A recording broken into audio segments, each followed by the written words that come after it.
आदाब, मैं हूं खुर्शीद रब्बानी, आप सभी का इस्तकबाल करता हूं। हमारे मसाइल में बात होगी मुस्लिम खवातीन के हुकूक की। क्या कई बार मुस्लिम पर्सनल लॉ की आड़ में मुस्लिम खवातीन के हुकूक की पामाली होती है। बात होगी शाहबानो के केस की। 80s के अंदर किस तरीके से शाहबानो के केस ने हंगामा मचाया था पूरे ही हिंदुस्तान में। और अब बात होगी उत्तराखंड की रहने वाली सायरा बानो के केस की कि किस तरीके से उसे क्यों सुप्रीम कोर्ट में जाना पड़ा, सुप्रीम कोर्ट जा करके उसे क्यों गुहार लगानी पड़ी और क्यों कहना पड़ा कि जो तलाक का मामला है, जो शादी का मामला है इस्लाम के अंदर, उसकी जो है कहीं ना कहीं उसके ऊपर बात की जाए और उसमें कुछ वक्त के साथ तब्दीली की जाए। आखिर क्यों इस तरह के मामलात होते हैं, मजहबी रहनुमा क्या कहते हैं, समाजी रहनुमा क्या कहते हैं और सहाफ़ी क्या कहते हैं, इस मसले पर बात करेंगे हम। चार खास मेहमान मेरे साथ यहाँ पर मौजूद हैं, इनका तारुफ मैं करा दूँ। मेरे साथ हैं सलामतुल्लाह साहब, जमीयत उलमा हिंद से आपका ताल्लुक़ है और सेंट्रल हज कमेटी के चेयरमैन रह चुके हैं, इस्तकबाल सर आपका। इनके अलावा हमारे साथ हैं कासिम सैयद साहब, editor in chief Roznama daily, आपका भी इस्तकबाल करते हैं। और साथ ही मौजूद हैं कमाल फारूकी साहब, फाउंडर मेंबर हैं all India Muslim Personal Law Board के, ये भी अपनी बात रखेंगे। और साथ ही मौजूद हैं मोहम्मद अफजाल साहब, कन्वीनर हैं मुस्लिम राष्ट्रीय मंच के, आपका भी इस्तकबाल है। कमाल फारूकी साहब, सबसे पहला सवाल आपसे ही है कि आखिर क्या वाकई सचमुच में कहीं ना कहीं कुछ कमी है? क्या वक्त के साथ मुस्लिम पर्सनल लॉ में जो है वो तब्दीली होनी चाहिए, जो नहीं हुई? यही वजह है कि आज सायरा बानो को सुप्रीम कोर्ट की शरण में जाना पड़ता है और उसे कहना पड़ता है कि आप ही कुछ इक़दाम उठाइए और जो मुस्लिम पर्सनल लॉ है उसमें तब्दीली कीजिए। देखिए, जहाँ तक शरीयत का ताल्लुक़ है, मुस्लिम पर्सनल लॉ का ताल्लुक़ है, तो वो जो पूरा जो कानून है वो हमारा कुरान, हदीस और जो हमारा जुरिस्प्रूडेंस है उससे पूरा निकल कर आता है, जिसमें तमाम चीज़ें बहुत ही डिटेल में एक्सप्लेन कर दी गई हैं। कोई भी कानून जो है बज़ात ख़ुद उसमें ख़राबी निकालना जो है वो बड़ा आसान काम है। बेसिकली तो जो इंडिविजुअल्स हैं ना, उनके एक्शंस जो हैं वो बहुत इंपॉर्टेंट हैं। और ये जो ट्रिपल तलाक़ का जो मसला है, तो ये ट्रिपल तलाक़ के मसले के अंदर खुद इवन तलाक़ का जो इंस्टीट्यूशन है उसको मुझे सबसे ज़्यादा नापसंदीदा एक्शन पाना गया है। और हुज़ूर अकरम सल्लल्लाहु अलैहि वसल्लम ने इसके ऊपर बाकायदा तंबीह भी फरमाई और कहा कि ये आसमान और ज़मीन के दरमियान में एक हलचल हो जाती है अगर किसी एक के साथ में तलाक़ होती है। तो इसका मतलब ये है कि जो अलाउेबल एक्शंस हैं उन अलाउेबल एक्शन में सबसे ज़्यादा नापसंदीदा है और इसके ऊपर इंतहाई एहतियात करनी चाहिए और मुहतात रहना चाहिए। तलाक़ चाहे वो ट्रिपल तलाक़ एक वक्त में हो या अलग अलग तरीक़े पर तलाक़ होती है, तो तीनों तलाक़ों के अंदर जैसे मिसाल के ऊपर लोगों का अक्सर जैसे ये शायद गुमान है कि अगर मुझे अलग अलग महीनों में तलाक़ दी जाती है तो तीसरी तलाक़ के बाद शायद फिर दोबारा कोई मसला नहीं होता, तीसरी तलाक़ के बाद तो फिर अगर वो रुजू नहीं करता, पूरा एक सिस्टम है। तो सिस्टम जो है उस सिस्टम से बंधे हुए हैं हम लोग। और उसी के साथ साथ यकीनी बात है कि जो भी चाहे वो हमारा यहाँ इंसिडेंस ऑफ डिवोर्स जो है ना, ये भी इत्तफाक़ की बात हम आपको बता दें कि लोग बाग इसको उस तरह से लेते हैं कि जैसे पूरी मुस्लिम सोसाइटी के अंदर ये ख़राबी है। हालांकि अगर एक भी आदमी ऐसा उसका गलत इस्तेमाल कर रहा है तो बहुत तकलीफ देह है। और मुस्लिम पर्सनल लॉ बोर्ड इस मामले के अंदर हमेशा कोशिश करता रहा है अपने यहाँ जो शरीयत के नफाज के लिए और लोगों के इस्लाह माशरा के लिए भी, कि ख़ास तरीके से तलाक़ के मामले के अंदर औरतों के साथ में ज़्यादती नहीं होनी चाहिए। और इसीलिए इसी को मद्देनज़र रखते हुए all India Muslim Personal Law board ने एक मॉडल निकाहनामा बनाया, जिसमें मसलन उन तमाम उसूलों को मद्देनज़र रखते हुए ये भी बतलाया गया था कि उसमें एक आर्बिट्रेशन क्लॉज ऐड किया गया था कि खुदा ना करे अगर नहीं होता, अगर नहीं बन पाती मियाँ बीवी की, तो वो किस तरह से एक ऑनरेबल एग्जिट रूट हो सकता है।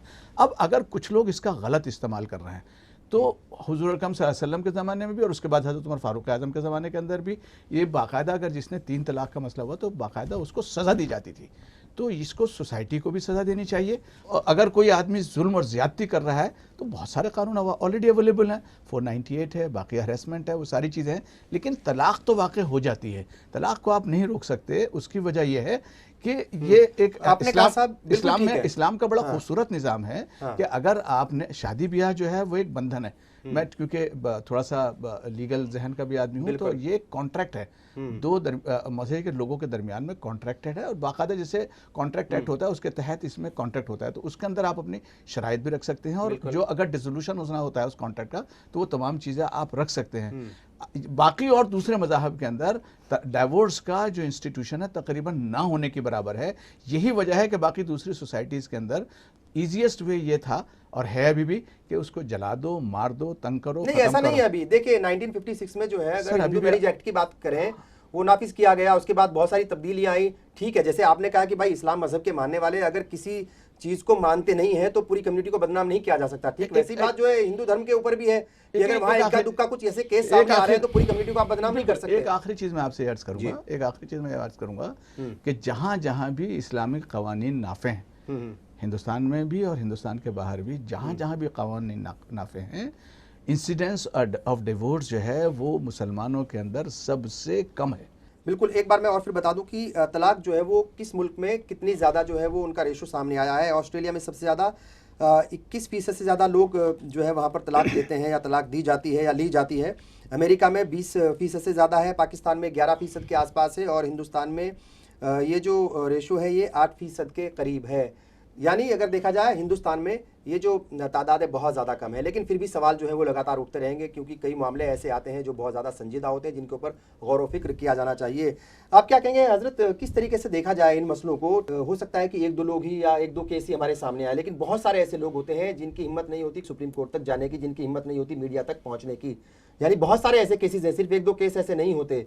तो क्या ये मान लिया जाए कि कहीं कोई गुंजाइश है ही नहीं बदलाव की? देखिए, ऐसा है कि जिस वक्त निकाह होता है जी, उस वक्त सारी चीज़ें तय हो जाती हैं और दोनों फरीक बड़ी खुश असलूबी और बड़ी सेलिब्रिटी की उस पे उसको निकाह को करते हैं। जी, बाद में क्या चीज़ होती है, जैसे आपने बताया कि एक 20 करोड़ की आबादी में अगर 1%, 1 पॉइंट कुछ परसेंट तलाक है तो ये मैं समझता हूँ नेग्लिजिबल है और ये ज़ाती लेकिन साहब जो झेलता है, जो इन मसलों को झेलता है, मैं आ रहा हूँ उस बात देखना उसके लिए तो क़यामत का वक्त होता है। मैं जो बात आगे कह रहे हैं उसको सुनिएगा। वो जब ये 1%, 8% आपस के झगड़े में आके ये बढ़ता है तो जो जिम्मेदारी हम डायरेक्ट पर्सनल लॉ बोर्ड पर डाल रहे हैं वो हम उन लोगों के बुजुर्गों पर डालनी चाहिए। डाला है तो हम सिस्टम की बात जी कर रहे हैं। मैं वही कह रहा हूँ, मैं वही कह रहा हूँ कि सबसे पहले ये जिम्मेदारी होती है कि जब शुरुआत होती है तो उस खानदानों के जो बुजुर्ग हैं उनको बैठ के उसी वक्त जैसे चोट लगती है उसका मरहम किया जाता है, हम उसको वहां छोड़ देते हैं और वो चीज आगे बढ़ती चली जाती है। हम इसको जस्टिफाई नहीं कर रहे हैं, ये वाकई जैसे कमाल फारूकी साहब ने कहा ये गलत है और बहुत ही गलत है और ये नहीं होना चाहिए, लेकिन ये हो रहा है। कहीं ना कहीं हमारे बुजुर्गों की इसमें कमजोरी है और हर मुसलमान जो शरीयत पे ईमान रखता है उसका भी इस चीज को समझना चाहिए कि वो अदालतों में जाके इसकी बदनामगी ना कराते हुए अपने मसाइल को घर में बैठ के हल करें। अगर आप बिल्कुल उस स्टेज पे पहुंच गए कि आपको नहीं साथ बैठ सकते तो आपको प्यार के साथ बैठ के बुजुर्गों के साथ बैठ के अलग हो जाना चाहिए। जो मुस्लिम पर्सनल लॉ बोर्ड है उसको आप स्टेट लेवल पर भी कॉन्स्टिट्यूट करें ताकि इस तरह के मसाइल को वहां पे देखा जाए और ये चीजें हाथ से बाहर ना जाए। मोहम्मद अफजल साहब, आप क्या कहेंगे? किस तरीके से देखते हैं कि एक ज़माने में शाबानो का केस हुआ था और पूरी कम्युनिटी जो है वो एक कटघरे में आकर के खड़ी हो गई थी या उसको जो है घेरने की कोशिश की गई थी, वो वैलिड पॉइंट थे कि नहीं थे वो एक अलग मसला है, एक मजहबी मामला भी है, इसमें कहीं उससे इनकार नहीं किया जा सकता। लेकिन जिस तरीके से अब एक नया मामला सामने आया है, सायरा बानो को उत्तराखंड से चल करके दिल्ली आना पड़ा, सुप्रीम कोर्ट में आकर के जो है अर्जी देनी पड़ी और कहना पड़ा कि देखिए ये इस्लाम के कवानीन हैं या ये जो है चीज़ें हैं इनमें बदलाव की ज़रूरत है। मेरे मोहतरम कमाल फारूकी साहब ने अभी बताया कि इन्होंने एक मॉडल निकाहनामा जी शुरू किया है, तो मैं इनसे गुजारिश करता हूं कि ये पर्सनल लॉ बोर्ड एक ज़िम्मेदार बोर्ड है। पूरे हिंदुस्तान के मुसलमान आपकी जानिब देख रहे हैं और पूरे हिंदुस्तान के मुसलमान जब आपकी जानिब देख रहे हैं तो आपको कम से कम, जब मॉडल निकाहनामा अभी वो कहीं मंजर आम पे नहीं आया, मॉडल निकाहनामा भी मंजर आम पे नहीं आया, नहीं इन्होंने जारी किया है लेकिन उसको अच्छी तरीके से जो है ये हाँ उसको बता नहीं पा रहे। देखिए सीधी सी बात में जो, क्योंकि हम भी इस समाज के अंदर रहते हैं, लेकिन कोई अभी तक, क्योंकि मैं ये जानता हूँ पर्सनल लॉ बोर्ड के अंदर हर मसलक के मानने वालों की एक अच्छी खासी तादाद है और वो सब लोग बैठ के आज तक ये फैसला नहीं कर पाए, ये पर्सनल लॉ बोर्ड, कि तलाक किस तरह से होनी चाहिए। मजहब इस्लाम के कानून के ऐन मुताबिक हम अपने तलाक को कौन से फार्मूले को अडॉप्ट करें। तो ये जो मसला है, ये ऐसे मसले हैं कि इसके ऊपर ये मसले मसलकों के चक्कर में फंस करके रह मसलकों गए के भाई मैं ये जो एक मसला है ना, देखिए हाँ। मेरी गुजारिश ये है, हम लोग सब कौम के जिम्मेदार हैं और हमें कहीं ना कहीं इस मामले को लेकर कहीं ना कहीं हम हाशिए पे आते हैं। बिल्कुल। और हाशिए पे आने का मतलब क्या होता है कि हम लोगों को कहीं ना कहीं जवाब दे समाज में, बिल्कुल और सही हमारे कह को जगह जगह लोग हमसे सवाल करते हैं हाँ। कि भाई ये 3 तलाक क्या होती है। ये भाई अब बात ये है, सायरा बानो ने जो मौजू रखा वहाँ पे उन्होंने जाके यही कहा कि भाई कुरान करीम की सूरह बकरा के अंदर जो फला फला आयतें हैं तलाक के मौजू पे, उन्होंने अलग अलग अयामों पे कहा है और एक शख्स ने 3 तलाक दे दी। तो वो अलग अलग अयाम यहाँ मतलब और ये जो ट्रिपल तलाक का जो मसला है, देखिए पाकिस्तान की अगर हम बात कर लें और यूएई की बात कर लें, वहां पर भी इस ट्रिपल तलाक का जो एक पूरा सिस्टम है उसको खत्म कर दिया गया है। यानी एक जो बाकायदा हदीस और कुरान कहता है उसी को जो है नाफिज किया गया है। ये वो जो बिल्कुल एक पीरियड होता है उसी के तहत किया जा सकता है। कासिम सैयद साहब, आप क्या कहेंगे, मीडिया का रोल क्या आपको इसमें लग रहा है कि जिस तरीके से सायरा बानो आई है, एक ही मसला है, ठीक है उन्होंने कहा, बात इनकी भी सही है अपनी जगह कि भाई 1-2 लोगों की वजह से क्यों पूरी कम्युनिटी को, क्यों पूरे इस्लाम को, क्यों पूरे दीन के मानने वालों को बदनाम किया जाए। मीडिया का क्या रोल रहता है इसमें? क्या लगता है आपको कि जब इस तरह का कोई निगेटिव मसला सामने आता है तो कुछ मीडिया के लोग भी और कुछ अलग जो है वो कौम के लोग और अलग पार्टियों के लोग, सियासत भी इसमें कहीं ना कहीं आ जाती है, वो अपने आप को हीरो जो है वो बना करके पेश करते हैं और बताते हैं कि देखिए हम मुस्लिम महिलाओं के हुकूक के लिए लड़ रहे हैं और हम ही सबसे बड़े जो हैं इनके पैरोकार हैं। असल में रब्बारी साहब, इसके कई पहलू हैं। एक कानूनी पहलू है, इसके सियासी पहलू है और मजहबी पहलू है। कभी कभी एक केस पूरे मुल्क की सियासत को बदल देता है, जैसा कि हमने शाहबानो केस में देखा। ठीक है। और मुझको लग रहा है कि सायरा बानो केस भी आने वाले वक्त में एक यहाँ की सियासत का टर्निंग पॉइंट होने वाला है। मैं बहुत अदब के साथ ये बात कहना चाहता हूँ कि वाक़तन मुस्लिम पर्सनल लॉ बोर्ड हिंदुस्तान के मुसलमानों का सबसे मोतबर, बावकार, इकलौता इदारा है जिस पर सब एतमाद करते हैं, भरोसा करते हैं। बदकिस्मती से मुस्लिम पर्सनल लॉ बोर्ड ने, जिसका एतराफ़ खुद कमाल फारूकी साहब ने किया है, कि उतने मुतहर्रिक अंदाज में काम नहीं किया जितना कि करना चाहिए। और जैसे कि अफजाल साहब ने कहा कि ये मामला मसलक की पहलू में फंस गया है। मरहूम अब्दुर्रहीम कुरैशी साहब से एक बार मेरी बात हुई थी इसी 3 तलाक के मसले पर, तो उन्होंने ये कहा था कि 3 तलाक के मसले पर हम कोई कंप्रोमाइज़ नहीं कर सकते, क्योंकि हिंदुस्तान के अंदर हनफी मसलक के लोगों की तादाद 90% से के करीब है। तो इन तमाम चीज़ों को, यानी जिस तरह के हालात जा रहे हैं और वाक़तन हिंदुस्तान के अंदर मुस्लिम ख़वातीन समाजी शऊर की अदम बेदारी की वजह से आम तौर पर मुस्लिम ख़वातीन को वो हुकूक नहीं दिए जाते, चाहे उनके मेहर का मसला हो, चाहे उनकी विरासत का मसला हो। खुद वो लोग भी दबाते हैं जिनको उसका इल्म होता है।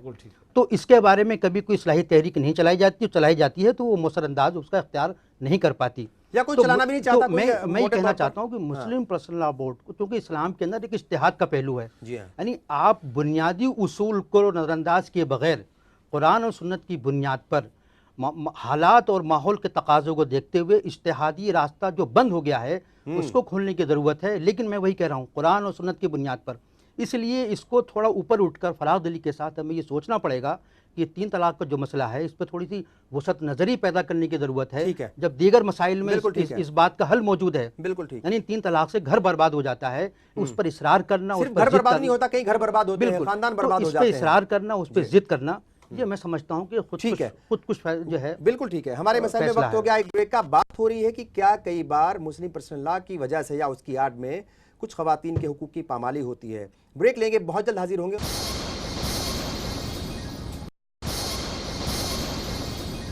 ब्रेक के बाद एक बार फिर आप सभी का इस्तकबाल है। आप देख रहे हैं हमारे मसाइल। बात हो रही है मुस्लिम खवातीन की। कई बार मुस्लिम पर्सनल लॉ की आड़ में ऐसी शिकायतें सामने आती हैं कि उनके हुकूक की पामाली हो रही है, उनके साथ ज़्यादतियाँ होती हैं, ट्रिपल तलाक का मसला है, हलाला का मसला है, और उनका जो एक तरीके से जो प्रॉपर्टी में उनको हक मिलना चाहिए वो उनको नहीं मिलता। बहुत सारी बातें हैं, सिर्फ एक मसला नहीं है, बहुत सारे मसले मसाइल हैं। और सलामतुल्लाह साहब, आप क्या कहेंगे, जब भी कोई बात होती है, एक जिक्र किया था कमाल फारूकी साहब ने कि भाई आपके पास बहुत सारे कानून हैं, 498 है, आईपीसी की जो धारा है 125 भी मौजूद है, और भी बहुत सारी जो है वो ऐसे कानून मौजूद हैं आपके पास, लेकिन जब भी कोई कानून को नाफिज करने की बात होती है या कानून का डंडा चलाने की कोशिश की जाती है तो कुछ मजहबी रहनुमा सामने आ जाते हैं कि आप ऐसा नहीं कर सकते क्योंकि ये तो पर्सनल लॉ से जुड़ा मसला है। जैसे 498 और ये जैसे जी हाँ। 498 पे कोई आया कि आपके नजर के अंदर के मुस्लिम लेकिन पर्सनल लॉ बोर्ड का लगता है 125 वाला मसला है, 125 पे बहुत सारे लोग आते हैं। नहीं है, लेकिन अब तो इंप्लीमेंट हो रहा है ना 125 का जो शाहबानो फुल फ्लैश नहीं होता ना वो, सर फुल किसने फ्लैश नहीं कहा होता। आपको इसका मतलब बहुत सारी शिकायतें हैं। आपको बिल्कुल इन्फॉर्मेशन नहीं है, इसका मतलब ये इन्फॉर्मेशन आपको बिल्कुल जो कोर्ट में केसेस जा रहे हैं वो उसके ऊपर अमल हो रहा है। कोर्ट में जो केसेस जा रहे हैं वो जा रहे हैं उसी के तरीके से आ रहा है। तो आप ये मत कहिए मसले के प्रॉब्लम क्या हो रही है। नहीं, आप ये बताइए कि बहुत सारे केसेस ऐसे आ रहे हैं कि नहीं आ रहे हैं। एक चोर दरवाजा उसमें भी खोल दिया गया था। Hold on sir, hold on. मुझे ऐसे यकीनी बात है, हम ऐसा नहीं कहते कि ये बिल्कुल बिल्कुल लेकिन आप जब कहते हैं हाँ ऐसा ठीक है, ऐसा हो रहा है, तो इसका मतलब ये कि आप जनरलाइज हम नहीं कर रहे हैं। जनरलाइज आपने अभी जनरलाइज किया आपने, इसलिए उसको मुझे ऑब्जेक्ट करना है। जनरलाइज मत कीजिए, नंबर 1। नंबर 2 ये कि ये तवक्को मत देखिए, हम लोग एक एनजीओ हैं, all India Muslim Personal Law board एक एनजीओ है, उसकी अपनी लिमिटेशंस हैं, लेकिन उसके बावजूद हम जितने भी यहाँ, जैसे एक बात ये भी आई कि भाई मुस्लिम पर्सनल लॉ को ये भी काम करना चाहिए। हम लोग अपनी तमाम जितनी भी तहरीकात हैं, जितने भी जो कुछ भी हमारी कुदरत के अंदर है, हमारी ताकत के अंदर है, हम हर जगह मतलब औरतों के जो राइट्स हैं उनके ऊपर बाकायदा। अच्छा, मेरा सवाल का एक जवाब दे दीजिए साहब। सारा बानो को सुप्रीम कोर्ट क्यों जाना पड़ा, वो आपके पास क्यों एक बात ये बतलाइए हमारे, देखिए सारा बानो जैसी, या मिसाल के तौर पर आपने शाहबानो वाली बात भी करी। आपको पता है कि शाहबानो ने बाकायदा हमारे साथ में एक प्रोग्राम के अंदर मौजूद थी, उन्होंने कहा कि मैं बिल्कुल इसके अंदर इन्वॉल्व नहीं थी और मुझे जबरदस्ती मेरा नाम इसमें इस्तेमाल किया गया है। मैं आज आपके सामने कह रही हूं मेरा इससे कोई ताल्लुक नहीं। सारा बानो साहब ने बात की, सवाल ये पैदा होता है साहब, किसी एक फाउंडर मेंबर है, अरे बात सुनिए ना, आप एक इंडिविजुअल केस को लेकर आप क्या पूरे शरीयत को बदनाम करेंगे? आपको किसने हक दिया? अरे साहब आपको ये किसने हक दिया? अरे भाई आपको किसने, अरे मैं आपको सुनिए सर, मैं आपको इंस्टांस नंबर आकर दे देता हूँ कि मसे कौन से, आप एक बात ये बताइए। वैदिक, अरे साहब वेद प्रकाश वैदिक लिख रहे हैं। अरे यार तो वेद प्रकाश सारा बानो की वजह से लिख रहे हैं। अरे भाई तो वेद प्रकाश सोशल मीडिया के ऊपर तमाम चीजें भरी पड़ी हैं। अरे भाई वेद प्रकाश, देखिए वो मीडिया का एक नजरिया है, मीडिया को तो मौका क्यों दे रहे हो? नहीं, मौका तो आप कुछ भी खत्म नहीं करेंगे आप। ऐसा ही हो रहा है सर, मीडिया वेद प्रकाश की क्या बात कर रहे हैं, वैदिक प्रसाद की क्या बात कर रहे हैं, मीडिया को भाई क्या प्रसाद, इनका तो एजेंडा भाई यही है, इनका एजेंडा यही है भाई, उसके ऊपर काम कर रहे हैं। ऐसे सैकड़ों सारा बानो दूसरे मत में के अंदर मौजूद है, आप उसको क्यों लेकर आ रहे हैं? बात कर रहे हैं ना। नहीं बिल्कुल, आप एक बतला सुनिए साहब, नहीं आप गलत बात मत कीजिए। आपने जैसे बतलाया, आपने बतलाया कि साहब मसले के सारे मसलक के लोग बाग एक साथ, भाई हिंदुस्तान जैसे माहौल के अंदर सिर्फ ये मामला जो है सिर्फ मुसलमानों का, इस्लाम का मामला नहीं है। यहाँ पर जितने मजाहिब जितने पूरे मुल्क के अंदर यहाँ है, और सर उनका भी क्रिश्चियन कम्युनिटी का सर वहाँ तो डाइवोर्स नहीं होती, मुझे वहाँ आदमी कुछ नहीं कर रहे हैं। 24 महीने डाइवोर्स का कोई वही नहीं है, 24 महीने तक वो तलाक नहीं ले सकते सर। उनके यहाँ मैरिज एक्ट के तहत 12 महीने तक तलाक की अर्जी नहीं दे सकते। हम ये देख लीजिए आप कि जो डिवोर्स के लिए जो हमारे केसेस है ना, साल हर साल तक 10 साल तक चलते रहते हैं। अब वो औरत ना तो बेचारी शादी कर सकती है, ना कुछ कर सकती है, ना उसको राइट्स मिल रहे हैं। ये कानून के हम जानते हैं इस बात को। ये जो तलाक का जो एग्जिट रूट है वो इसलिए है कि अगर आप नहीं बन पा रहे हैं, आपके ताल्लुकात ठीक नहीं रह पा रहे हैं, औरत आज़ाद हो जाए दूसरी शादी करने के लिए, उसको सुकून मिल जाए, लेकिन उसका जो कंपनसेशन है, जो उसका हक है वो पूरा मिले। अच्छा फिर दूसरा आखिरी बात, एक मिनट सर, नहीं दूसरा तो आप बताएंगे, दूसरा तो आप आरएसएस का पूरा बताएंगे, हमें पता है। एक बात, दूसरी बात यह है भाई, एक बात ये समझ लीजिए कि जहां तक हमारी इनहेरिटेंस का ताल्लुक है, हमसे ज्यादा बेहतरीन कानून दुनिया में से किसी के पास नहीं है।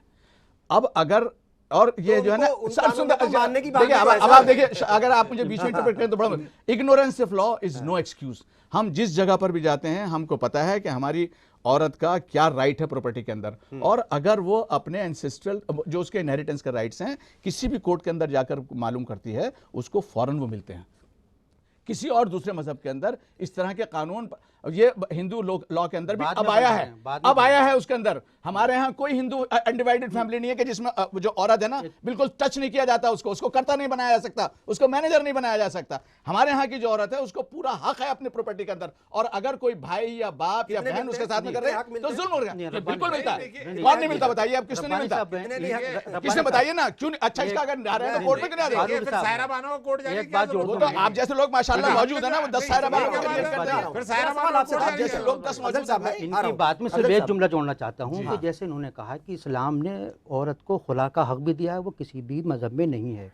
लेकिन बात है सिर्फ हमें उस समाजी शऊर की, उन कवानीन के जानने की जिसकी तो वजह बात तो से वही हो रही है सर। तो इस तरह थोड़ी होगा कि आप कानून के खिलाफ बात करना शुरू हम एक ही पहलू को देख रहे हैं खुर्शीद भाई। उसकी जिम्मेदारी हम सब दोनों के पास आ रहा हूं। हम मेरा सबकी सवाल जिम्मेदारी आपसे है था भाई। कि भाई जब भी इस तरह के वाकयात आते हैं तो उसको मान लिया जाता है या कह दिया जाता है, कई बार सड़कों पर भी उतरते हैं और कहते हैं कि ये मजहबी मामलात में मुदाखलत है, इसे बर्दाश्त नहीं किया जाएगा। बिल्कुल सही बात है, मेरा कानून है, मेरे तो ठीक है। कॉन्स्टिट्यूशन दिया मुझे राइट। खुर्शीद साहब, हाँ। जब मैंने आपको शुरू में ये बात कही थी कि हम मुसलमान शरीयत और कुरान को मानते हैं और हम ये भी जानते हैं कि जो शरीयत में है वो बिल्कुल मुकम्मल है, क़यामत तक मुकम्मल है, सिर्फ थोड़ी सी प्रैक्टिस की बात है और उसको 98.2% उस पर प्रैक्टिस कर रहे हैं और 1.8% उस प्रैक्टिस में पीछे हट पता नहीं कहां से फिगर लाए हो आप। अभी आपने कहा 1.8, अभी आपने बताया 1.8 बताया। मैंने 8 पॉइंट अच्छा, मैंने वही तो कहा ना, तो वही तो मैं कह रहा हूँ ना। नहीं है, ये हिंदुस्तान की बता रहा हूँ मैं। मुझे कहने दीजिए मुझे, मैं वही आप ही की फिगर को समाज की बात करें, मैं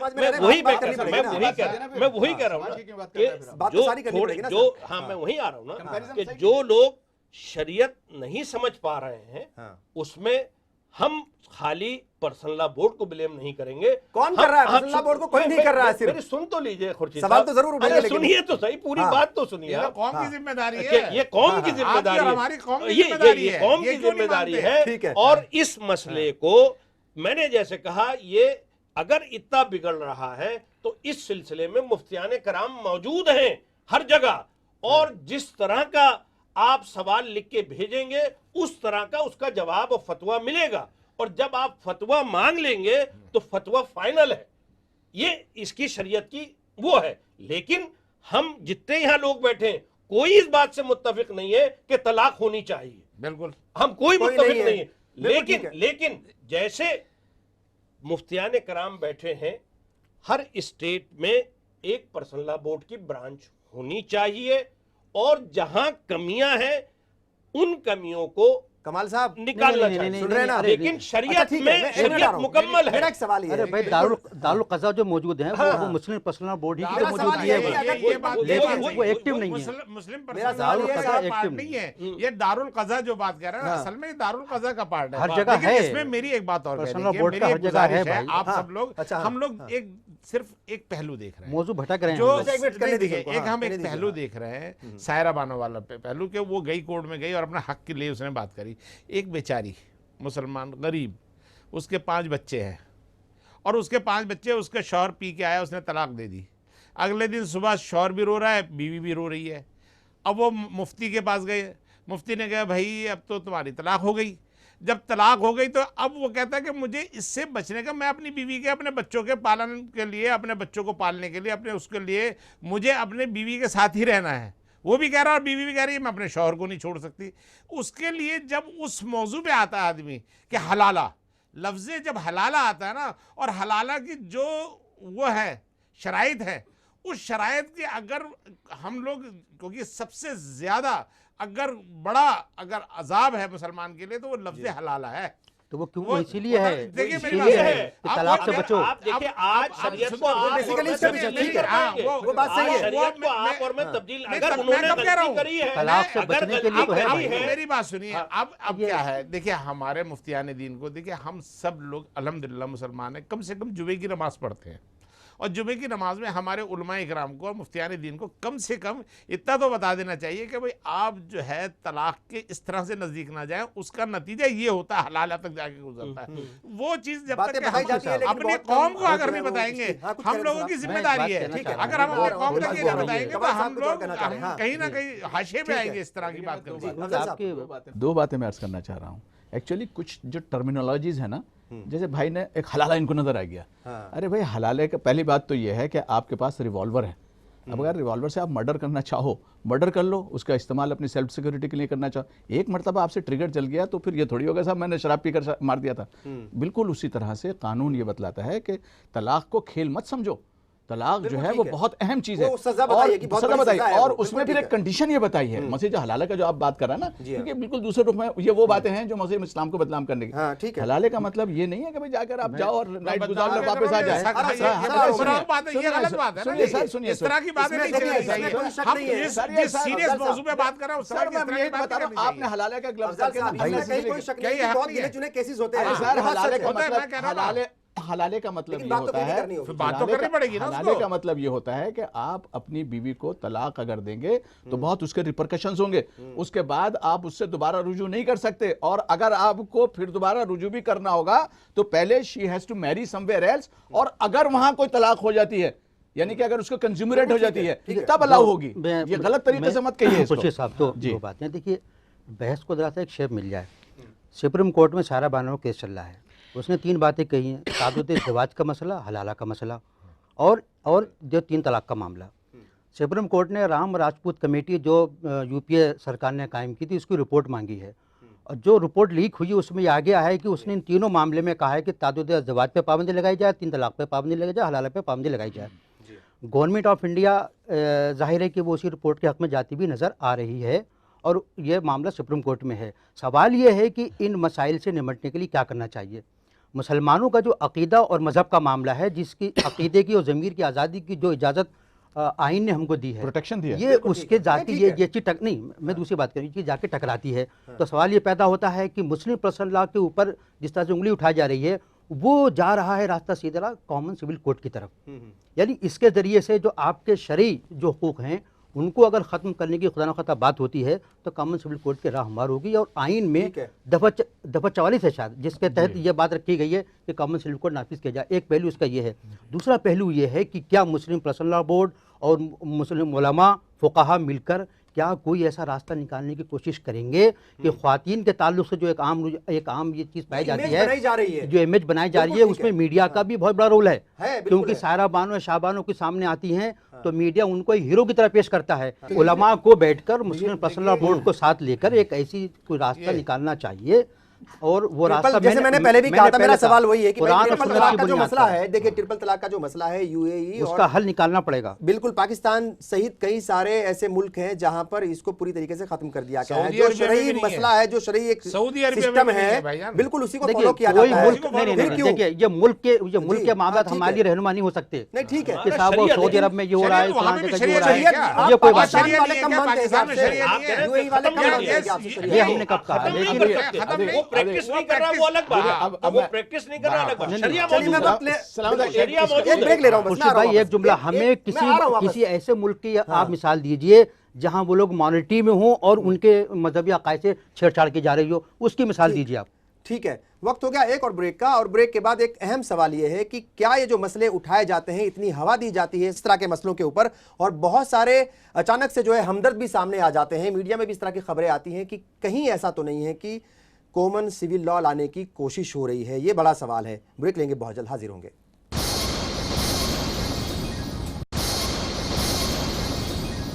ब्रेक के बाद एक बार फिर आप सभी का इस्तकबाल है। आप देख रहे हैं हमारे मसाइल। बात हो रही है मुस्लिम खवातीन के हुकूक की। क्या कई बार मजहब की आड़ में ऐसी शिकायतें आती हैं कि उनके हुकूक की पामाली होती है? ऐसी शिकायतें आती हैं और इन शिकायतों पर बात ज़रूर होनी चाहिए, भले ही शिकायत एक हो या दो हो, बात जो है वो ज़रूर होनी चाहिए।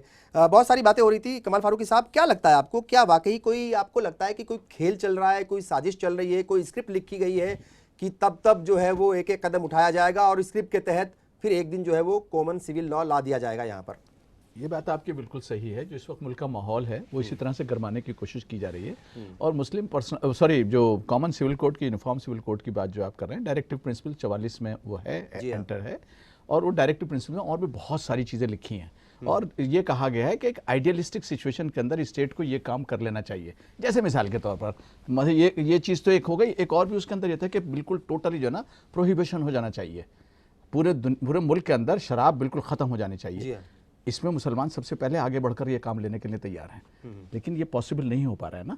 इसी तरह से जहाँ तक बाकी तमाम मज़ाहिब के लोग बाग हैं, आप ये एक एक चीज़ वो उठाकर मुसलमानों को तज़हीक करके उनके पीछे लगकर अपना एजेंडे का बनाकर, मुल्क का एजेंडा एक दूसरा बनाकर, हम तो कहते हैं यूनिफॉर्म सिविल कोड के ऊपर बात करना है, आओ करो, मसजिद सारी कम्युनिटीज को बुलाओ, ट्राइबल्स को बुलाओ। वो ट्राइबल्स जो है ना, यकीनी बात है, उनको हमने बाकायदा कॉन्स्टिट्यूशन के अंदर, पार्लियामेंट के अंदर इस बात की गारंटी दी है कि आप कपड़े पहनो ना पहनो, किस तरह से शादियां करो, जो सिर्फ तुम्हारा है। अब इनसे कहते हैं भाई साहब से जाके उनको बुला के लेकर आए, क्योंकि हमारा तो एग्रीमेंट है ना उनके साथ में सब। और ट्राइबल्स को करें किस तरह से करना है। बाकी दूसरे मजाहिब के अंदर अलग अलग चीजें हैं, सबको कॉमन सिविल कोड को अगर लेकर आना हो, आओ बैठकर बात करें। क्यों नहीं कोशिश करी? पहले भी तो कोशिश करी थी ना कि मसजिद के यूनिफॉर्म सिविल कोड के लिए कमेटी बनाई थी। सुप्रीम कोर्ट भी कह चुका है कि ऐसा मुमकिन नहीं है हिंदुस्तान में। हम घबराते नहीं हैं, अलग-अलग मजहब के मानने वाले लोग हैं और आइन उनकी सबकी हिफाजत करता है। हम घबराते नहीं हैं इस बात से। हम कहते हैं कि इसके ऊपर बहस करो, और हम तो चाहते हैं जो हमारा निज़ाम है अल्हम्दुलिल्लाह, जो बाकी दुनिया के तमाम मज़ाहिब जो हैं वो इससे सीख रहे हैं। जैसे मिसाल के ऊपर हिंदू मैरिज एक्ट के अंदर ये तमाम पहले प्रोविजंस नहीं थे। मसले के ना प्रॉपर्टी के प्रोविजंस थे, ना डिवोर्स वगैरह के सिलसिले में इस तरह के प्रोविजन थे। उन्होंने सीखा इस्लाम से, और इस्लाम के मुताबिक उन्होंने तब्दीली करनी शुरू करी।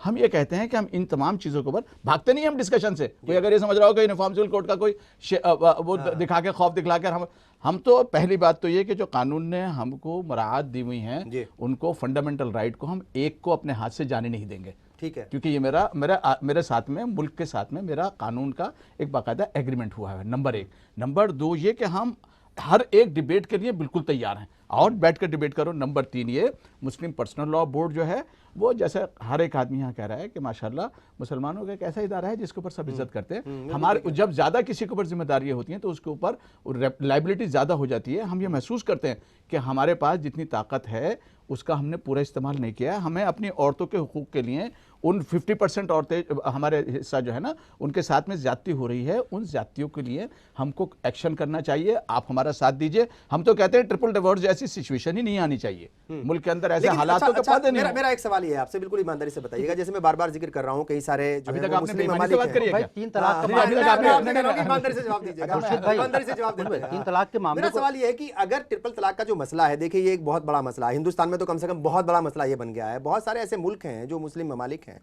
जहाँ पर कुछ जो है तब्दीलियाँ की गई हैं, तो क्या आप लोग तैयार नहीं? जैसे उन्होंने कहा भाई ये तो मसलक का मामला है, जब इब्राहिम साहब से बात की गई उन्होंने कहा नहीं साहब हम तो इस मसले पर जो है कुछ बात कर ही नहीं सकते, क्योंकि ये कुरैशी साहब से बिल्कुल। तो हम तो ये बात कहते हैं तो 3 तलाक के मामले पे एक चीज़ की वजाहत ज़रूरी है। 3 तलाक के मसले को आप क्या समझ रहे हैं? एक नशिस्त में 3 तलाक का मामला है। जी हाँ, 3 तलाक देने पर पाबंदी का नहीं है, एक नशिस्त में 2 तलाक। एक साथ बोल देना। हमारा कहना यह है कि फारूकी साहब से मैं दरख्वास्त करूंगा कि मुस्लिम पर्सनल लॉ बोर्ड को इस मामले पर खुलकर थोड़ा वसत नज़री से गौर करना चाहिए।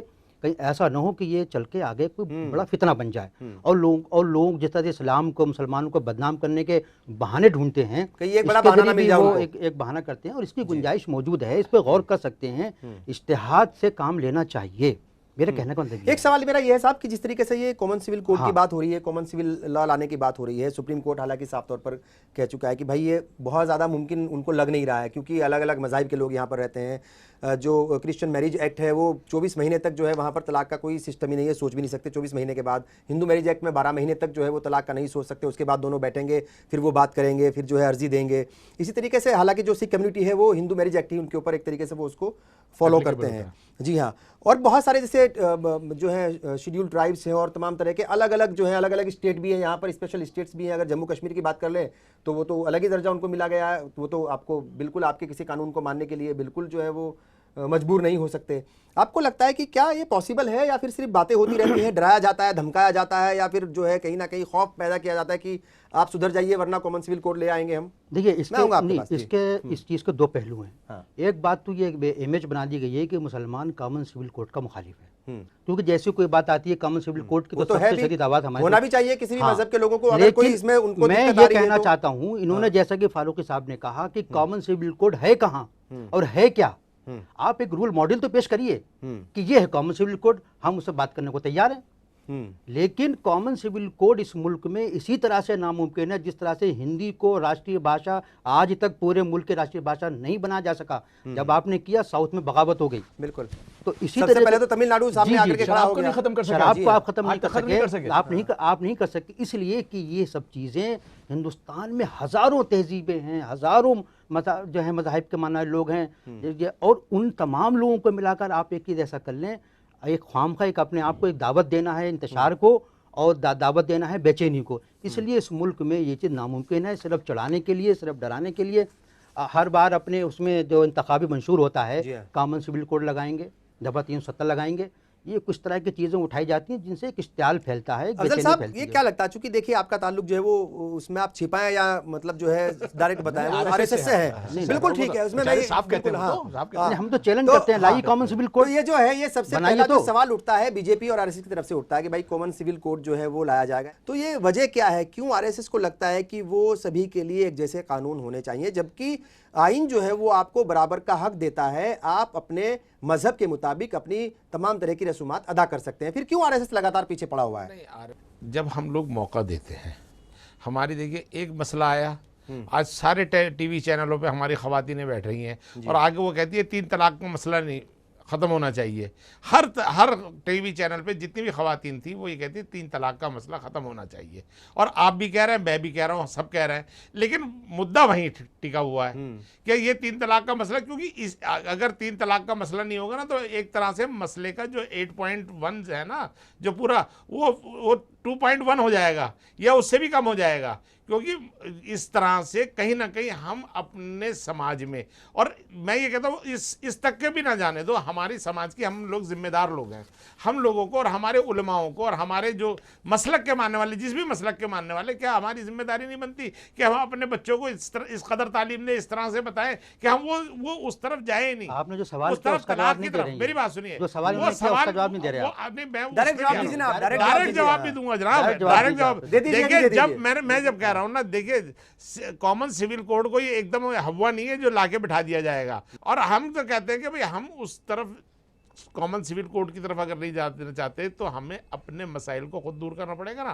क्या अपने- कहेंगे सलामतुल्लाह साहब, ये वाकई तो ये जो हमारा मीडिया मसला का थोड़ी मसला है भाई। नहीं, हमारी कौम का मसला है जी, हमारा मसला हमारी कॉमन कौम का सिविल मसला नहीं है क्या, हमारी बहन बेटी का कॉमन मसला नहीं है सिविल क्या? कोड से मसले नहीं, हल- कॉमन सिविल कोड की बात ही नहीं कर रहे हैं ना और जी, हम हम तो कह क्या रहे बात कर हैं रहे हैं? आपको अभी आपका आप जो जवाब आज के हालात में आप आप कहाँ जवाब बैठे नहीं हैं? दे पाए इनसे। नहीं, जानकारी आप देना आज चाह के रहे हालात हैं में कहाँ बैठे हैं? ये अल्हम्दुलिल्लाह बताइए। जवाब नहीं दे पाया। देखिए हाँ। ऐसा है, अल्हम्दुलिल्लाह हम अपने मुल्क में, भारत में बैठे हैं, बहुत होशियारी से बैठे हुए हैं, और अल्हम्दुलिल्लाह महफूज होशियारी से क्या हैं, बैठे बहुत हैं? होशियारी से बैठे हैं, होशियारी से क्या महफूज बैठे हैं। हैं? चाहे आप जब- कुछ भी जब नारा ऐसा लगवाने है, की जब कोशिश बहन- करो, हमारे ऊपर कोई फर्क नहीं पड़ता। ये बात आप गलत कह रहे हैं। हम तो कुछ होशियारी नहीं की बात पड़ता। नहीं, मैं बताता हूँ क्या हाँ, दिक्कत है। वो आप आपसे- देखिए, ये मुस्लिम पर्सनल लॉ बोर्ड अगर मेरे से बात करेंगे ना, ये कब खड़ा होता है? जब किसी बहन बेटी को हक देने की बात होती है, अब जब है ना? जब जब जब आप देखिए, अब जरा इनको जरा वो आ रहा है। हाँ, ठीक है, जरा और बोलिए जरा। देखिए, इंडियन पेनल कोड की जब बात, जब आप उसमें क्रिमिनल लॉ के अंदर आते हैं तो इंडियन पेनल कोड को मानते हैं, तब हमारा मसला उसमें मसलब के ऊपर वो नहीं होता, हमारा मजहब के ऊपर नहीं आता। चलिए, ठीक तब है। क्यों नहीं आ वो जाती? तो बहुत और पहले आज- था। अरे नहीं, भाई, देखिए, वो हाँ, वो सब मानते हैं, सन तब हम 37 में तब हम खत्म हो गया मजहब- था वो। तब हमारे चलिए, मजहब में क्यों छोड़ नहीं आ दीजिए जाती? उसको, अब उसको क्यों नहीं मानते आप लोग? 37 में खत्म हैं? हो गया था भाई। लेकिन अफजल ये इतना मसला कितनी आसानी, मैं जो कह रहा हूँ ना, मैं ये कहता हूँ कि कम से कम अफजल साहब, हमारी मैं आ रहा हूँ बहन आपके बेटी पास को जो चौराहे पे नहीं आना चाहिए, जो जिस तरह से आ रहे हैं आप लोग, और वो हम लोगों की कमी है, मुस्लिम पर्सनल लॉ बोर्ड की कमी है, और हमारे उलेमाओं की और हमारे उनकी देखिए, कमी है। वो तो माशाल्लाह आपके होते हुए बहुत सारे आप आ जाएंगे, वो कुछ तो कह कोई रहे थे, प्रॉब्लम तो नहीं। मेरा सवाल यही है कि ये जो अगर इस तरह से आपको डराया जा रहा है कि भाई हम कॉमन सिविल सबके लिए जो है एक जैसा कानून होगा पूरे हिंदुस्तान में, कॉमन सिविल लॉ आ जाएगा, कॉमन सिविल कोड उसको कहते हैं, आपको लगता है कि ये जो रह करके इस तरह की बातें उठती हैं, इसका मौका जो है वो कुछ भी हो, लेकिन मौका तो वो कम्युनिटी की तरफ से ही दिया जाता है, Yes. और अगर उलेमाए किराम थोड़ा सा जो है वो मसलिहत से काम ले लें तो शायद इस तरह की बातें ना हो। मैं खुर्शीद साहब आपसे इत्तेफाक नहीं करता इस बात पे कि ये मौका कौन देती है। इस चीज को ढूंढ के आरएसएस और बीजेपी हमेशा उठाती रही है। अच्छा, ठीक है, मुझे बोले कहने दीजिए दीजिए, उनको, मुझे कहने बोले दीजिए। दीजिए। हाँ, हाँ। और तो हम मुझे ये भी कहते हैं जवाब देने अगर दीजिए। हाँ। बीजेपी में दम है, पूरी मेजोरिटी है, करें कॉन्स्टिट्यूशन अमेंड, पहले तो वो करें ना। क्यों इस तरह की बातें कर रहे हैं कि हम ये लाएंगे वो लाएंगे? कॉन्स्टिट्यूशन अमेंड करें। अच्छा, आपने एक बात कही कि साहब चंद औरतों के लिए, आप मेरे भाई बार बार कह रहे हैं कि औरतों को इस तरह करा जाता है। खाली गवर्नमेंट को या बीजेपी को सिर्फ ये औरतें नजर आ रही है, 25 करोड़ 20 करोड़ मुसलमान नजर नहीं आ रहे, वो उनके औरतें मसाइल उसका नजर हिस्सा नहीं ही आ तो है, रहे, वो 20 करोड़ उनके मसाइल मुसलमान नजर औरतें नहीं भी उसका हिस्सा नहीं आ रहे, उनको नजर नहीं आ रहा। क्या नहीं नजर आ रहा? कि मोहम्मद मुसलमानों के अफजल साथ क्या हो रहा है? 20 करोड़ के साथ क्या हो तुमने रहा है? 60 साल में तुम क्या अगर करते रहे? 20 तुमने करोड़ वोट को दिए, इग्नोर तुमने करेंगे वोट दिए, तो तुम मुल्क उन को लोगों आबाद को कर जो रहे हैं। मुसलमान लोग हैं, 20 मोहम्मद करोड़ अफजल को अगर इग्नोर मोहम्मद करेंगे अफजल तो साहब, मुल्क को आबाद कर रहे हैं। मोहम्मद अफजल साहब, आप उनकी आबाद नहीं कर रहे हैं, करेंगे। आप उनकी पुष्टपताई कर रहे हैं, गलत है ये। मुल्क को आबाद नहीं होने जो देंगे। जिन लोगों ने वक्त हो गया मुसलमान है, एक को और ब्रेक है का, हिम्मत वो हाशिए ब्रेक में करे। है, सच्चर ब्रेक कमेटी का, को ब्रेक आप का, ब्रेक का, आपकी ब्रेक का, तर्जुमानी करती है जानने इस की चीज कोशिश की, करेंगे तर्जुमानी कि जो करती है। मसले मसाइल आप हैं, जैसे लोग ये जो करें, सवाल उठते हैं, मुसलमान को इनको मुसलमान कैसे को कम किया जाए?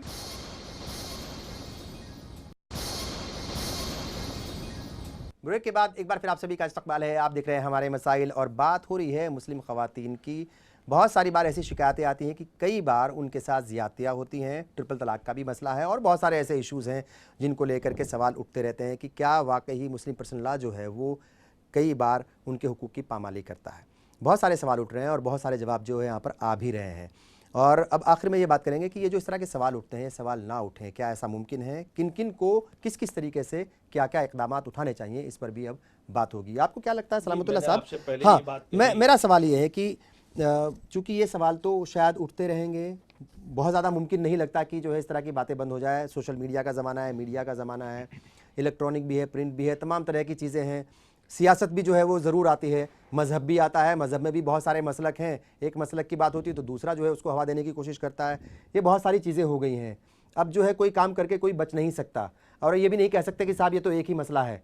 ठीक है साहब, तो कैसे जो है इन मसलों से निपटा जाए? चाहे औरतों के मसाइल हों, हाँ, चाहे मोहल्ले के मसाइल हों, चाहे हिंदू मुस्लिम मसाइल हों, चाहे भाईचारे के मसाइल हों, जो उस मोहल्ले के बुजुर्ग हैं, उन खानदानों के बुजुर्ग हैं, ये सबसे पहले जिम्मेदारी उनके ऊपर आयद होती है कि जब चीज़ शुरू हो उसको वहीं उसका इलाज कर दिया जाए।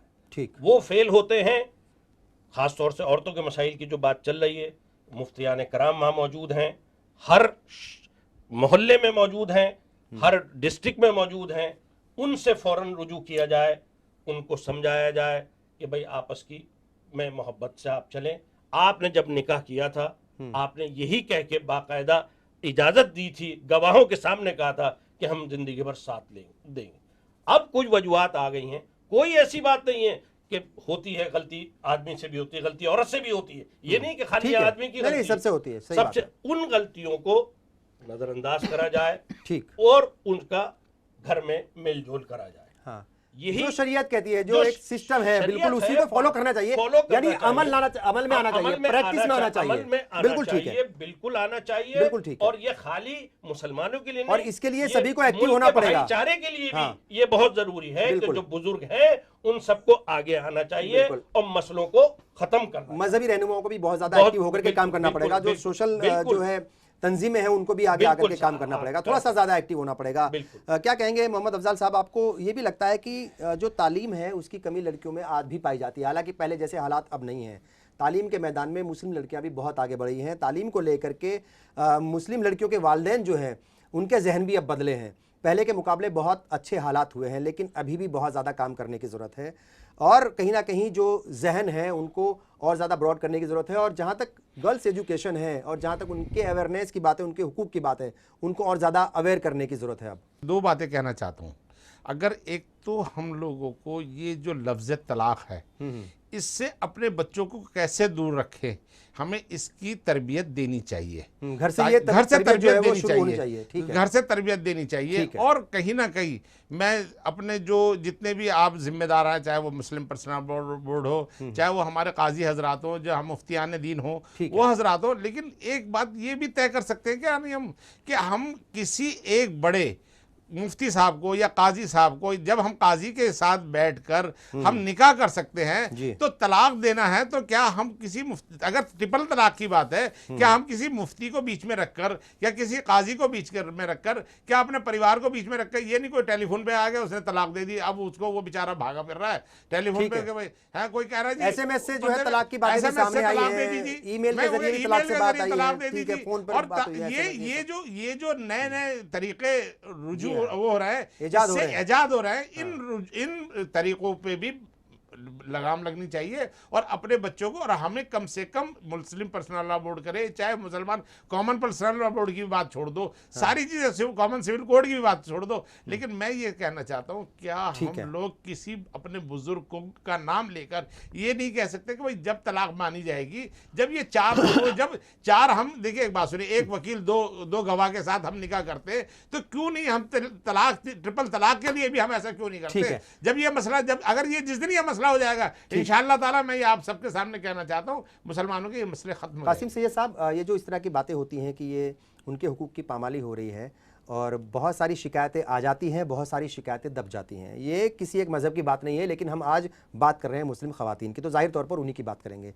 क्या ये भी वजह है कि एक तो तालीम की कमी अपने आप में है ही, अब हालात बेहतर हो रहे हैं और आगे जाकर के हालात और ज़्यादा बेहतर होंगे, इसमें कहीं कोई किसी को शक व शुबात नहीं होनी चाहिए, पूरी उम्मीद सबको होना चाहिए। लेकिन आपको लगता है कि उनको, ख़ास तौर से मुस्लिम ख़वातीन की बात मैं कर रहा हूँ, मोटे तौर पर बड़े पैमाने पर काम करने की, बाहर जा करके काम करने की, नौकरी करने की इजाज़त नहीं होती। और आपने देखा था कि कुछ दिन पहले, कुछ साल पहले जो है फतवा भी आया था कि जो है वो ख़वातीन जो है वो नौकरियां नहीं कर सकती, यानी आर्थिक तौर पर वो थोड़ी कमज़ोर होती हैं। इसीलिए एक जो आंकड़ा है हिंदुस्तान की, अगर मैं बात करूं, वहाँ पर तकरीबन 11% ख़वातीन ही, चाहे वो हिंदू हो या मुस्लिम हो, सभी की बात मैं कर रहा हूँ, 11% ख़वातीन ही वो घर की मुखिया होती हैं। ज़्यादातर जो घर का काम होता है वो मर्दों के हाथ में होता है, यानी आर्थिक तौर पर वो कमज़ोर होती हैं। शायद इसीलिए भी कई बार उनके हुकूक की पामाली होती है। आपको लगता है कि उनको जो है वो तालीम के साथ साथ एक जो है, जो पैसे का मामला है, जो आर्थिक जो उनकी आज़ादी है, वो भी होनी चाहिए?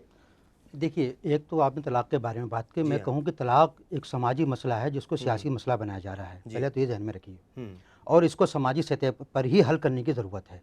समाजी और मजहबी दोनों ही जी है। जी, जब समाजी मसला है तो जाहिर है सियासी मसला बिल्कुल नहीं है, जिसको सियासी मसला बनाया जा रहा है, बिल्कुल ठीक है, तो उसको उसी एंगल से हल करने की ज़रूरत है, न कि सियासी तौर पर। पहली बात तो ये, उसमें उलमा का जो रूल है उस पर हज़रात रोशनी डाल चुके हैं, मैं इसमें आपका वक्त ज़ाया नहीं करूँगा। जहाँ तक आपने औरतों के इक़्तिसादी तौर पर मुनहसिर होने की बात कही है, इस्लाम का औरत पर बहुत बड़ा एहसान है कि उसने घर की जिम्मेदारी इस तरह की उसके ऊपर नहीं दी है, ये उसका बहुत बड़ा एहसान है। और मर्द के ऊपर पूरी जिम्मेदारी डाली है कि उसके तमाम मसाइल वो हल करे।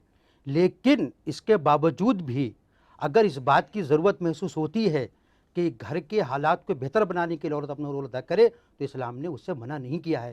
यहाँ तक की इजाज़त दी है कि अगर कोई औरत इद्दत में है और उससे घर में कोई कमाने वाला नहीं है, तो वो सुबह को जा सकती है और शाम को वो घर वापस आ सकती है। तो इस्लाम ने तो इतनी खुली छूट दी है। मसला सिर्फ ये है कि का है, मसला समझने का और समझाने का है। हाँ, हम उसको इम्प्लीमेंट करने की कोशिश करें। मैंने जैसे पहले कहा, समाजी बेदारी और उसके औरत को दिए गए हुकूक के बारे में शऊर को बेदार करने की ज़रूरत है, इसलिए ये मसाइल अपने आप ख़त्म हो जाएंगे। कमाल फारूकी साहब, बहुत सारी बातें हैं। देखिए, मुस्लिम पर्सनल लॉ बोर्ड जो है वो आप फाउंडर मेंबर हैं और बड़ी जिम्मेदारियां उसमें निभाई हैं। बहुत सारे ओहदों पर आप और भी जगह रहे हैं जहां पर आपने जिम्मेदारियां निभाई हैं। लेकिन मुस्लिम पर्सनल लॉ बोर्ड की अगर बात की जाए, कहीं ना कहीं कुछ ना कुछ खामी ज़रूर रही होगी, तभी शिया पर्सनल लॉ बोर्ड बन गया, तभी जो है वो ख़वातीन का अलग से पर्सनल लॉ बोर्ड बन गया। तो हो सकता है उसमें कहीं कुछ सियासत भी होगी, पहलू है। मैं बिल्कुल कह रहा हूँ कि उस सियासत होगी, उससे इनकार नहीं किया जा सकता। लेकिन फिर भी वो चीज़ें तो अमल में आई है ना, सबके सामने है, सवाल ज़रूर उठते हैं। और चाहे वो जो है योगा का मसला हो, और बहुत सारे ऐसे मसले आए हैं जहाँ पर पर्सनल लॉ बोर्ड ने जो है बहुत सख्त रवैया अपना या रुख दिखाया है कि नहीं, हम इसको एक्सेप्ट नहीं करेंगे। क्या हर एक चीज़ को मजहब से जोड़ करके देखना वो ठीक है? नंबर एक बात। दूसरी बात यह है कि कौन कौन से वो इक़दामात हैं जिनको आप लोग उठाएंगे ख़ास तौर से, और ज़्यादा मजबूती के साथ, और ज़्यादा अवेयर हो करके, और ज़्यादा जो है वो तेज़ी ला करके इन कामों में? क्योंकि आपने कहा था कि मॉडल निकाहनामा भी जो है वो सबको पता है कि जारी किया गया था, लेकिन मोहम्मद अफजाल ने कहा कि उनको नहीं पता। बहुत सारे ऐसे लोग होंगे जिनको शायद नहीं पता। तो कहीं ना कहीं लोगों को अवेयर करने की ज़रूरत है, और उसके लिए बहुत ज़्यादा एक्टिव होना पड़ेगा आप लोगों को। आपके ज़रिए से भी इंफॉर्मेशन देना चाहता हूँ दो चीज़ों की जी, कि मुस्लिम पर्सनल लॉ बोर्ड का ये जो मॉडल निकाहनामा है, ये आज का बना हुआ नहीं है, इसको बने हुए 10-15 साल हो गए। और तकरीबन तमाम जितने भी मस्जिद के अइम्मा हजरात हैं जी, उन सब के पास बाकायदा मुस्लिम पर्सनल लॉ बोर्ड के प्रिंटेड निकाहनामे मौजूद हैं। Ignorance of law is no excuse. हम जब एग्रीमेंट करते हैं, निकाह करते हैं, तो वालिदैन का ये फ़र्ज़ होता है कि उसके अंदर ये कंडीशन लगा दी जाए, और ये कंडीशन की कानून के अंदर, शरीयत के अंदर इजाज़त है कि और लड़की के वालिदैन जो हैं वो जो कंडीशन लगाना चाहें कि उसके ऊपर SMS के ऊपर नहीं तलाक होगी, फ़लाँ तेरे पर तलाक नहीं होगी, इस पर नहीं होगी। अब सलामत भाई ने कहा कि तलाक होगी तो कम अज़ कम मौसे के वहाँ पर इन बुज़ुर्गों को बुला लिया जाएगा, इतने आर्बिट्रेशन। अगर ये सब कुछ आपने बैलेंस, चेक एंड बैलेंस कर दिए तो तलाक और कम हो जाएगी। नंबर एक। नंबर दो, ये आपके तवज्जुह से मैं ये बात भी कहना चाहता हूँ अपनी तमाम बहनों को कि इस्लाम ने जितने जो प्रॉपर्टी के अंदर आपको राइट दिए हैं, और बहुत अथॉरिटी के साथ में एज ए चार्टर्ड अकाउंटेंट में बतला रहा हूँ, किसी दूसरे मजहब के अंदर इतनी नहीं दी हैं। आप अपने राइट्स जानिए, आपको भाई से, माँ से, बाप से, खाविन से, सब लोगों से प्रॉपर्टी के मिल रहे हैं। तीसरी बात ये, कासिम भाई ने बहुत अच्छी बात कही थी कि सिर्फ इस्लाम एक ऐसा मजहब है जो इस बात के लिए कहता है कि जहाँ तक औरत के खर्चों का ताल्लुक़ है, औरत के मेंटेनेंस का ताल्लुक़ है, वो उसकी सारी जिम्मेदारी शौहर के ऊपर है, चाहे वो शौहर से ज़्यादा आमदनी की हो, तब भी वो अपना पैसा खर्च करने के लिए तैयार नहीं है। सो मच सो कि अगर वो अपने बच्चों को दूध पिलाने के लिए भी मना कर दे, अगर वो कपड़े धोने के लिए मना कर दे, तो उसको मजबूर नहीं किया जा सकता। मुसीबत यह है कि हम लोग ये चीजें तमाम बतला नहीं रहे हैं।